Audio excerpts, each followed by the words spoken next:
O Museo Etnográfico, Científico e Sacro de Nosa Señora dos Milagres foi concebido como un espazo destinado a rescatar do olvido os milleiros de obxetos antigos conservados nas dependencias deste popular recinto situado en Montemedo. Para todos os aficionados á cultura, á arte, á historia,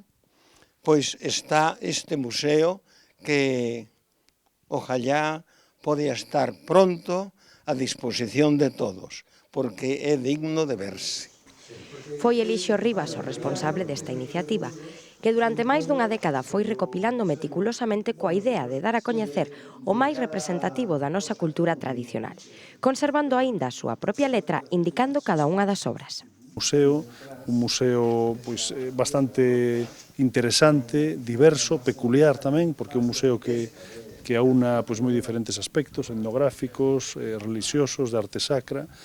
enclavado ademais neste lugar que ten esta significación tan importante desde o punto de vista espiritual, religioso e tamén patrimonial, non? E onde ademais hai unha parte que eu quero aproveitar para lembrar unha figura tan importante dos estudos de Galicia, os estudos galegos, como foron os estudos de Elixio Rivas, tan vinculado con esta comunidade, e que, como comentábamos agora, eu tive unha ocasión como profesor, ademais de coñecer e, por suposto, de utilizar os seus traballos, traballos pioneiros e moi valiosos para a historia da filoloxía en Galicia. Así que, bueno, temos este coñecemento, eu non coñecía este espazo museístico, entón, bueno, con isto, creo que agora o que toca é falar entre todos, congregación, santuario, quero dicir, por suposto, o Concello de Baños de Molgas e desde a Consellería de Cultura da Xunta de Galicia, ver en que medida podemos colaborar para potenciar un lugar,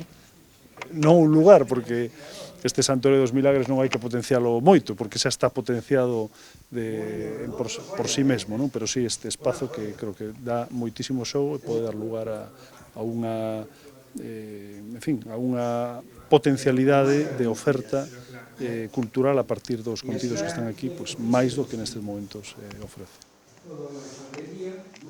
Llegaron aquí, están por secas, pero le falta la mitad. Sí. Es decir,